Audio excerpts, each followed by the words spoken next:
নমস্কাৰ সকলোকে স্বাগতম জনাইছো। আজি এই ভিডিঅ'ত আমি ক্লাছ 10ৰ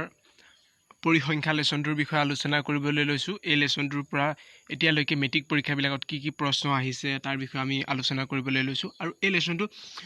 যথেষ্ট ইম্পৰ্টেন্ট লেসন হয় আৰু আমি গোটেই কিতাপখনৰ ভিতৰত যদি চাবলৈ যাওঁ এই লেসনটো আটাইতকৈ আমাৰ কাৰণে সহজ হয় কাৰণ ইয়াৰ পৰা নিৰ্দিষ্ট কেইটামান প্ৰশ্ন আছে মাধ্যমা মাধ্য বহুলক এই তিনিটা বস্তুই আছে এই তিনিটা উলিয়াবলৈ বাৰে বাৰে আহি থাকে আৰু ইয়াৰ কাৰণে এটা গোটা 5 নম্বৰীয়া একেবাৰে লং কুৱেশ্যন এটা আহে 5 নম্বৰীয়া আৰু এটা শৰ্ট কুৱেশ্যন আহে তো একেবাৰে সহজ তো এইটো কাৰণে আমি এতিয়া 15 চনৰ পৰা কি প্ৰশ্ন আহিছে এই লেসনটোৰ পৰা তাক আলোচনা কৰিব লৈছো। প্ৰথমে আমি 2015 চনৰ প্ৰশ্নখন লৈছো আৰু প্ৰত্যেকবাৰ ইয়াৰ পৰা 6 নম্বৰ এটা শৰ্ট কুৱেশ্যন 1 নম্বৰীয়া শুদ্ধ উত্তৰ বাছিলো আৰু এটা লং কুৱেশ্যন 5 নম্বৰ 6 নম্বৰ কুৱেশ্যন প্ৰত্যেকবাৰে আহি আছে। তো 2015 চনৰ প্ৰশ্নখন লৈছো। প্ৰথমে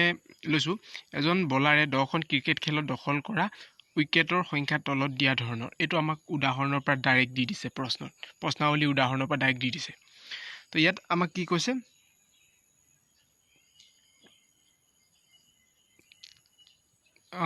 এই প্ৰশ্নটো আমাক বহুলক উলিয়াবলৈ দিছে। প্ৰশ্নটো লিখা থাকি গ'ল কিন্তু এই প্ৰশ্নটো আমাক বহুলক উলিয়াবলৈ দিছে। তো বহুলক মানে হ'ল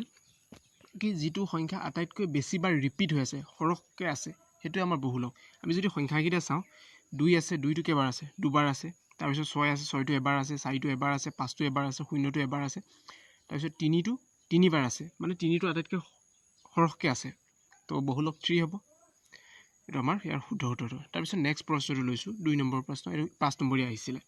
তলৰ তালিকাখনত এখন বিদ্যালয়ৰ 10ম শ্ৰেণীৰ 30জন পৰীক্ষাৰ্থীৰ 100 নম্বৰৰ গণিতৰ প্ৰশ্নকাকত এখনত পোৱা নম্বৰ সন্নিৱিষ্ট কৰা হ'ল। শিক্ষাৰ্থীসকলে লাভ কৰা নম্বৰৰ মাধ্য নিৰ্ণয় কৰা। মাধ্য মানে হ'ল মানে গড়। আমি যে যেনেকৈ গড় উলিয়াওঁ ঠিক তেনেকৈ ইয়াত আমাক মাধ্য উলিয়াব লাগিব। মাধ্য মানে গড় আৰু কেনেকৈ উলিয়াম। তো আমাক এখন টেবুল দিছে, শ্ৰেণী বিভাজন দিছে।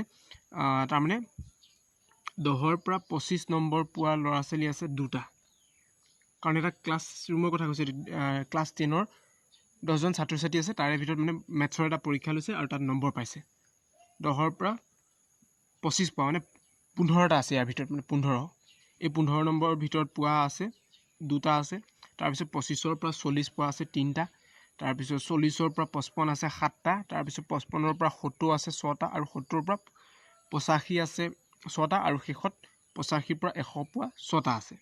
তো ইয়াৰ পৰা এই যোনখন আমাক টেবুল দিয়া আছে এই টেবুলখনৰ পৰা আমি এখন ধুনীয়া টেবুল বনাই ল'ম আমাৰ নিজৰ সুবিধাৰ কাৰণে, যাতে আমি অংকটো ধুনীয়াকৈ কৰিব পাৰোঁ। আৰু আমাক যেতিয়া মাধ্যমা উলিয়াওঁতে আমি প্ৰথমে টেবুলখন এনেকৈ ধৰণে বনাম। প্ৰথমে আমি বনাইছোঁ শ্ৰেণী অন্তৰাল, তাৰপিছত আমাৰ যিটো ছাত্ৰ ছাত্ৰীৰ সংখ্যা এইটো আমি বাৰংবাৰতা বুলিও লিখিব পাৰোঁ বা ইয়াত ছাত্ৰ ছাত্ৰীৰ সংখ্যা আছে কাৰণে এনেকৈ আমি লিখি দিছোঁ। এইটো হ'ল আমাৰ FI। তাৰপিছত আমাৰ শ্ৰেণী সূচকটো আমি XI বুলি লিখিম আৰু এই শ্ৰেণী সূচকটো আমি উলিয়াব লাগিব। কেনেকৈ উলিয়াব লাগিব মই কৈ আছোঁ। আৰু শেষত হ'ব আমাৰ FI XI, মানে এই যোনটো FI পালোঁ আৰু এই XI দুইটা পূৰণ কৰি আমি ইয়াত লিখিম। তো আৰম্ভ কৰিছোঁ। আমাৰ প্ৰথম শ্ৰেণীটো দিছে যে কি 10ৰ পৰা 25ৰ ভিতৰত 10ৰ পৰা 25 পোৱা কেইটা আছে 2টা আছে, এইটো আমি লিখি ল'লোঁ। তাৰপিছত এই শ্ৰেণী সূচকটো আমি এই যোনটো আমাৰ শ্ৰেণী আৰম্ভ হৈছে এইফালে 10 আছে আৰু এইফালে 25 আছে, 10 আৰু 25 আমি দুইটাক যোগ কৰিম 10 + 25 = আমি পালোঁ 35 পালোঁ। এই 35ক আমি কি কৰিম 2ৰে হৰণ কৰি দিম মানে গড়টো উলিয়াম। তো আমি কিমান পাম 17.5 উলিয়াম। তো এইটো হ'ব আমাৰ শ্ৰেণী সূচক 17.5টো। তো আমি শ্ৰেণী সূচকটো পালোঁ, তাৰপিছত FIটো পালোঁ, XI দুইটা পালোঁ আৰু লাষ্টত আমি এই দুইটা পূৰণ কৰি পেলাই ইয়াত লিখিম। তো 37.5 × 2 = আমাৰ 35 পালোঁ। নেক্সটটো আমাৰ নেক্সট শ্ৰেণীটো এইটো দিয়া আছে, তো এই শ্ৰেণীটো আমি ইয়াত লিখি ল'লোঁ। ইয়াৰ মান 3 দিয়া আছে, 3 বহুৱালোঁ। তাৰপিছত এই যোনটো আমি ইয়াত বহুৱাইছোঁ এইটো আমি কেনেকৈ কৰিম, এইটো আকৌ একেভাগে কৰিব পাৰোঁ। এইটো 25 + 40 প্লাছ কৰি পেলাই 2ৰে ডিভাইড কৰিব পাৰোঁ বা আৰু এটা শ্বৰ্ট উপায় আছে। আমি চাব পাৰোঁ যে এইটো যোনটো আমাৰ শ্ৰেণী অন্তৰাল আছে এইটো কিমানকৈ বাঢ়িছে। এইটো যদি আমি চাওঁ তেতিয়াহ'লে 15-15কৈ প্ৰত্যেকটো ঘৰত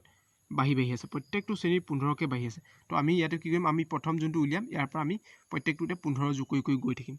তো ইয়াৰ লগত 17.5ৰ লগত 15 যোগ কৰিলোঁ প্লাছ 15 কৰিম, তো আমি পাম 32.5 আৰু এই দুটা পূৰণ কৰিম। এই দুটা আমি পূৰণ কৰি কি পাম, আমি এইটো পাম 97.5 তাৰপিছত 40 পৰা 55 পিছত 7টা আছে আৰু ইয়াৰ শ্ৰেণী সূচক মানে ইয়াৰ লগত আমি 15 যোগ কৰিলোঁ এইটো পালোঁ আৰু ইহঁত দুটা পূৰণ কৰি আমি এইটো পালোঁ নেক্সট আমি 55 ৰ 70 ভিতৰত আছে 6টা শ্ৰেণী সূচকটো আমি কেনেকৈ কৰিছোঁ গম পাইছে ইয়াৰ লগত 15 যোগ কৰিছোঁ নেক্সট আমি এই দুটা আমি পূৰণ কৰি পেলাই এইটো পালোঁ নেক্সট এইটো 70 পৰা 85 ভিতৰত 6টা আছে ইয়াৰ শ্ৰেণী সূচকটো এইটো হ'ব 15 বাঢ়িছে আৰু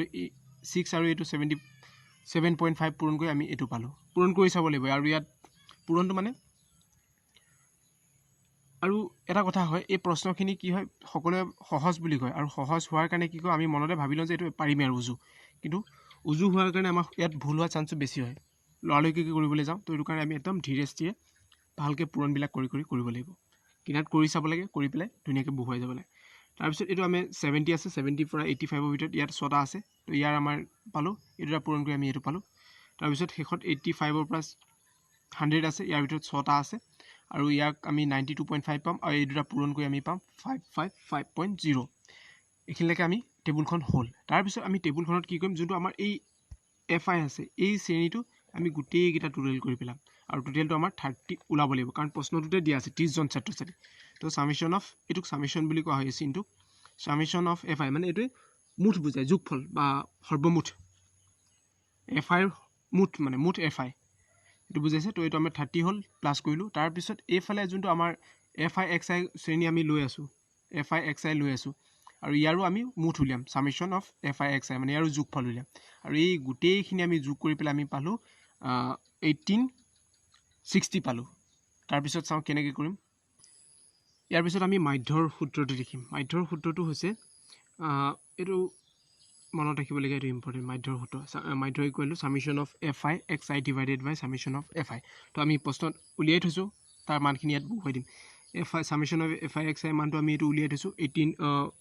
1860 আৰু সামেশ্যন অফ FI মানটো আমি 30 পাইছোঁ তো প্ৰথমে 0 কেঞ্চেল কৰিম তাৰপিছত 3ৰে ইয়াক আমি ডিভাইড কৰিলে 62 বাৰ যাব তো এইটো হ'ব আমাৰ আনচাৰটো নেক্সট চাওঁ এইটো 16 চনৰ প্ৰশ্ন প্ৰথমে 1 নম্বৰৰ প্ৰশ্নটো চাইছোঁ এটা তথ্যৰ মাধ্যম আৰু বহুলক যথাক্ৰমে 33 আৰু 45 হ'লে মাধ্য হ'ব তো ইয়াৰ এই বস্তুটো আমি কেনেকৈ উলিয়াম তো এটা আমি ফৰ্মুলা আগতে পাইছোঁ এইটো ফৰ্মুলা বুলি আমি ক'ব পাৰোঁ 3 মাধ্যমা ইকুৱেল টু বহুলক প্লাছ 2 মাধ্যমা তো ইয়াত মাধ্যমাই আমাক 33 দিছে তো 33 মাধ্যমা 3 × 33 কৰিম বহুলক আমাৰ 45 দিছে এইটো বহুলকটো 45 এই বহুলকৰ জেগাত আমি কি কৰিম ইয়াত 45 বহুৱালোঁ তাৰপিছত এইফালে আমাৰ 3 × 33 কৰিলে 99 হ'ল 99 এইফালে 45টো আমি সমান চিহ্ন এইফালে লৈ আহিলোঁ মাইনাছত আহি গ'ল আৰু এইফালে থাকি গ'ল আমাৰ 2 মাধ্য সমান চিহ্ন ইটোফালে থাকি গ'ল তো আমি মাইনাছ কৰি পালোঁ 54 পালোঁ আৰু ইয়াৰ পৰা এই মাধ্যৰ লগত যিটো 2 পূৰণ হৈ আছিলে এই 2টো আমি এইফালে লৈ হৰণ হৈ গ'ল মানে 54 ডিভাইডেড বাই 2 ইকুৱেল টু আমি পালোঁ 27 মানে এইটো হ'ব আমাৰ শুদ্ধ উত্তৰটো নেক্সট 2 নম্বৰ প্ৰশ্নটো চাওঁ এইটো 5 নম্বৰীয়া প্ৰশ্ন তলৰ বিভাজনৰ মাধ্যমা যদি 28.5 তেন্তে x আৰু y নিৰ্ণয় কৰা তো এই প্ৰশ্নটো আমাক মাধ্যমাৰ কথা দিয়া আছে এখন টেবুল দিয়া আছে এই টেবুলখনত শ্ৰেণী অন্তৰাল দিয়া আছে তাৰপিছত বাৰংবাৰতাবিলাক দি দিছে তো এতিয়া কি কৰিম এইটো আমাক যিহেতু মাধ্যমা উলিয়াবলৈ কৈছে তো মাধ্যমাৰ কাৰণে আমি এখন ধুনীয়াকৈ টেবুল বনাই ল'ম টেবুলখন আগৰ যিটো মাধ্যমৰ টেবুল আছিলে তাতকৈ অকণমান বেলেগ তো ইয়াত আমাৰ শ্ৰেণী অন্তৰালটো দুইটাত একেই থাকিব আগতে একেই আছিলে এতিয়াও একেই পালোঁ তাৰপিছত আমি কি লিখিম বাৰংবাৰতা লিখিম আৰু নেক্সট আমি সঞ্চয়ী বাৰংবাৰতা মানে CF সঞ্চয়ী বাৰংবাৰতা লিখিম তো প্ৰথমে আমাৰ শ্ৰেণী অন্তৰাল 0ৰ পৰা আৰম্ভ হৈছে 10লৈকে ইয়াত 5 আছে 5 লিখি দিলোঁ তাৰপিছত 10ৰ পৰা 20 মানে 10 বাঢ়িছে আৰু ইয়াত আমাৰ x আছে তো এই 5ৰ লগত আমি xটো প্লাছ কৰি দিলোঁ 5x পালোঁ তাৰপিছত নেক্সট আমাৰ 20 পৰা 30 আছে ইয়াত আমাৰ 20 আছে তাৰপিছত এই যোনটো ওপৰত ওলাই আছিলে এই ওপৰৰ সঞ্চয়ী বাৰংবাৰতাৰ লগত আমি এতিয়া 20টো প্লাছ কৰি দিম মানে 5ৰ লগত 20 কৰিলে 25 হ'ল আৰু xটো প্লাছ কৰিব নোৱাৰা কাৰণে লগত লিখি গৈছোঁ প্লাছ 20 প্লাছ x বুলি নেক্সট 30 to 40 ইয়াত আছে আমাৰ 15 এই 15টো ইয়াৰ লগত প্লাছ কৰিলোঁ 25 লগত 40 প্লাছ x তাৰপিছত 40 to 50 ইয়ালৈকে আছে y আছে তো ইয়াত আমাৰ আগত আমাৰ 40 প্লাছ x আছিলে তো 40 প্লাছ x প্লাছ y মানে যি লগ হৈছে আমি লগে লগে প্লাছ কৰি গৈ আছোঁ নেক্সট আছে আমাৰ 50 to 60 তো ইয়াত আমাৰ 5টা আছে তো এইটো কি কৰিলোঁ ইয়াৰ লগত আকৌ আমি 40ৰ লগত 45 হ'ল 45x প্লাছ y এইটো আমি লিখি গ'লোঁ তাৰপিছত আমাক এই গোটেইটো মুঠটো আমাক দি দিছে 60 বুলি ইয়াত মুঠ দি দিছে তো মুঠ ইকুৱেল টু আমি 60 লিখিলোঁ মানে যদি আমি x মান আৰু y মানটো জানিলোহেঁতেন তেনেহ'লে এইটো 60 টোটেলটো 60 ওলালেহেঁতেন তো এতিয়া অংকটো কৰোঁ ইয়াত আমি দুটামান বস্তু গম পাব লাগিব দুটামান বস্তু জানিব লাগিব ইয়াত আমি শ্ৰেণী এটা বাছি উলিয়াব লাগিব যিহেতু মুঠ যদি আমাক দিয়া থাকে যদি আমাক মুঠ দিয়া আছে ইয়াত আমাৰ মুঠ 60 দিয়া আছে এইটো আমি n = n বুলি ধৰিলোঁ তো n/2 মানে কি মানে মুঠৰ আধা তাৰমানে 30 তো আমি এইফালে যদি চাওঁ এই যোনটো শ্ৰেণী আছে এইফালে আমি যদি ক'ৰবাত 30ৰ ওচৰে পাজৰে কিবা পাওঁ তেতিয়াহ'লে তাৰ পৰা আমি আৰম্ভ কৰিম কিন্তু এই অংকটোত আমাক মাধ্যমা আমাক দি দিছে যে 28.5 বুলি দিছে তাৰমানে এইটো এই 20ৰ পৰা 30 এই শ্ৰেণীটোৰ ভিতৰত আছে তো এইটো আমাৰ মাধ্যমা শ্ৰেণী পালোঁ তো এতিয়া আমি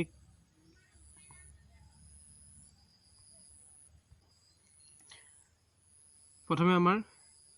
n = দিয়া আছিলে 45 + x + y তো ফৰ n ৰ মানটো 60 আমি দিয়াই আছিলে তো এইটো আমি লিখি ল'লোঁ ইয়াৰ পৰা আমি 45 টো উলিয়াই আনিলোঁ তো x + y = 15 এটা আমি সমীকৰণ পালোঁ এইটো আমি সমীকৰণ নম্বৰ 1 দিলোঁ তাৰপিছত আৰু n/2 = আমাৰ 30 হ'ব কাৰণ 60 আছে তো 30 হ'ব তো মাধ্যমা দিয়া আছে 28.5 তাৰপিছত আমি কি উলিয়াব লাগে এইটো উলিয়ালোঁ l টো উলিয়ালোঁ যিটো শ্ৰেণী লৈছোঁ সেই শ্ৰেণীটোৰ নিম্ন সীমাটো h টো ল'লোঁ f তাৰপিছত cf আমি এই গোটেইবিলাক বস্তু লৈ ল'লোঁ তাৰপিছত আমাৰ যোনটো মাধ্যমাৰ সূত্ৰ এইটো হৈছে মাধ্যমাৰ সূত্ৰটো লৈ পেলাই আমি বহাই দিলোঁ l + n/2 - cf / f * h মাধ্যমাৰ ফালে এইটো মাধ্যমাৰ মান আছিলে l ৰ মান আছে n/2 মানটো 30 এইটো বহুৱালোঁ তাৰপিছত cf ৰ মানটো x + 5 এইটো আমি বহুৱাই দিলোঁ f ৰ মানটো 20 তাৰপিছত h ৰ মানটো 20 মানে আটাইবিলাক মান আমি ইয়াত বহুৱাই দিলোঁ তাৰপিছত আমি অংকটো আৰম্ভ কৰিছোঁ এইফালে এইটো থাকিলে এইটো থাকক প্ৰথমে এইটো কৰিম এই মাইনাছটো মানে ভিতৰত ব্ৰেকেটৰ ভিতৰখিনি আমি কিন্তু মাইনাছ থকাৰ কাৰণে ভিতৰ চিনটো সলনি হৈ গ'ল তাৰপিছত এই জিৰ'টোৱে ইয়াৰ জিৰ'টোক আমি কাটি দিলোঁ নেক্সট লাইনত আমি কি কৰিলোঁ এই 20টো আমি সমান চিনৰ এইফালে লৈ আহিলোঁ ইয়াত প্লাছত আছিলে এইটো মাইনাছ আহি গ'ল মানে 28.5 - 20 তাৰমানে এইফালে থাকি গ'ল আমাৰ 8.5 তাৰপিছত ইয়াত আমি পালোঁ এই 30ৰ পৰা আমি 5টো মাইনাছ কৰিব পাৰোঁ 25 - x পালোঁ ইয়াৰ পিছত আমি কি কৰিম এই 2টোৱে ওপৰৰ এইফালে বৰ্জ্য পূৰণ কৰিম 8.5ৰ লগত পূৰণ কৰিম তলৰ 1টো আমি ইয়াৰ লগত পূৰণ কৰিম তো আমি পালোঁ 25 - x আৰু এইফালে পালোঁ 17 সংখ্যাকেইটা আমি একেফালে নি ল'লোঁ তো তেতিয়া আমি পালোঁ -x = 17 - 25 মানে -8 তো x ৰ মানটো আমি পালোঁ কিমান 8 পালোঁ মাইনাছ কেঞ্চেল হ'ল তো এই x ৰ মানটো আমি কি কৰিম সমীকৰণ 1 নম্বৰ যিটো বনাই লৈছোঁ তাত আমি বহুৱাই দিলোঁ x + y = 15 আছিলে তো x ৰ জেগাত আমি 8 উলিয়াইছোঁ বহুৱাই দিলোঁ তাৰপিছত এইটো আমি সলভ কৰিলোঁ কৰি পেলাই আমি y মানটো পালোঁ 7 x ৰ মানটো 8 আৰু y মানটো হ'ব আমাৰ 7 তো এইখিনি আছিলে আজিৰ ভিডিঅ'টোত 15 চনৰ আৰু 16 চনৰ প্ৰশ্ন আমি আলোচনা কৰিলোঁ বাকীখিনি আমি নেক্সট ভিডিঅ'ত আলোচনা কৰিম যদি ভিডিঅ'টো ভাল লাগিলে লাইক কৰক শ্বেয়াৰ কৰক আৰু ক্লাছ 10ৰ ইম্পৰ্টেণ্ট মেথছ আৰু ছায়েন্সৰ কিবা লাগে যদি চেনেলটো ছাবস্ক্ৰাইব কৰি লওক ধন্যবাদ